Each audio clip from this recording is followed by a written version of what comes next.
പാക് സൈന്യത്തിന് തലവേദനയായി ബലൂചിസ്ഥാനിൽ വിമതരുടെ മുന്നേറ്റവും.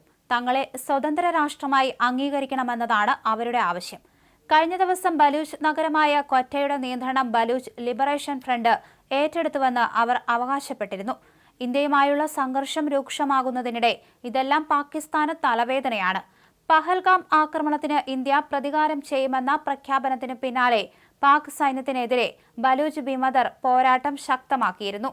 ക്വറ്റയിലെ ജംഗിൾ ബാങ്കിൽ അജ്ഞാത സംഘം പാക് സൈന്യത്തിന്റെ ക്യാമ്പ് ആക്രമിച്ചു. 2 തവണ സ്ഥലത്ത് സ്ഫോടനം ഉണ്ടായി. സായുധ സംഘം ക്വറ്റയിലെ ഹസാര നഗരത്തിലും ആക്രമണം നടത്തി. വെടിയൊച്ചകളും സ്ഫോടന ശബ്ദവും പലതവണ മുഴങ്ങിയെന്നാണ് റിപ്പോർട്ടുകൾ.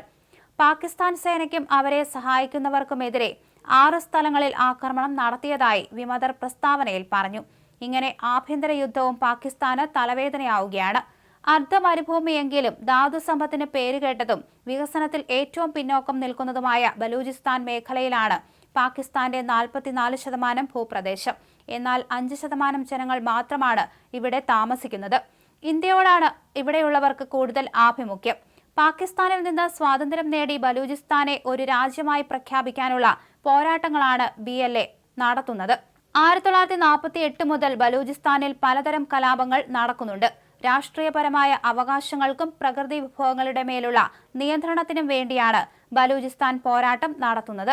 2003 മുതൽ തുടങ്ങിയ കലാപം അടുത്ത കാലത്ത് കൂടുതൽ ശക്തമായി. ഇതിനാണ് ഇപ്പോൾ കൂടുതൽ കരുത്തു വരുന്നത്. ബലൂചിസ്ഥാൻ ലിബറേഷൻ ആർമി പ്രാദേശികമായി നടത്തുന്ന ആക്രമണങ്ങൾ പാകിസ്ഥാന് തലവേദനയാണ്.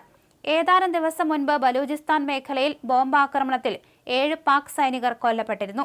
ഇതിന് പിന്നിൽ ഇന്ത്യയാണെന്ന് പാക് സൈനിക ഉദ്യോഗസ്ഥർ ആരോപിച്ചിരുന്നു. ബലൂചിസ്ഥാനിലും വടക്കു പടിഞ്ഞാറൻ പാകിസ്ഥാനിലെ ഖൈബർ പത്തുൺക മേഖലയിലും വിഘടനവാദികൾ ഈ വർഷം നടത്തിയ ആക്രമണങ്ങളിൽ 200-ലേറെ പേരാണ് കൊല്ലപ്പെട്ടത്. ഇതിൽ ഭൂരിഭാഗവും പാക് സൈനികരായിരുന്നു.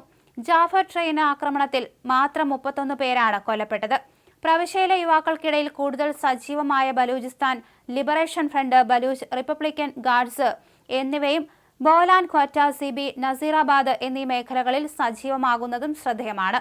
ഏതാനും വർഷം മുമ്പ് ഈ സംഘടനകളും സിന്ധുദേശ് റവല്യൂഷണറി ആർമിയും ചേർന്ന് സംഗാർ എന്ന കൂട്ടായ്മ രൂപീകരിച്ചിരുന്നു. പാകിസ്ഥാൻ സൈനികർക്കും മിലിറ്ററി കേന്ദ്രങ്ങൾക്കുമെതിരെ പോരാടുകയെന്ന ലക്ഷ്യത്തോടെയായിരുന്നു ഇത്. പാകിസ്ഥാനിലെ ഏറ്റവും വലിയ പ്രവിശ്യയാണെങ്കിലും വികസനത്തിന്റെ കാര്യത്തിൽ ഏറ്റവും പിന്നിലാണ് ബലൂചിസ്ഥാൻ.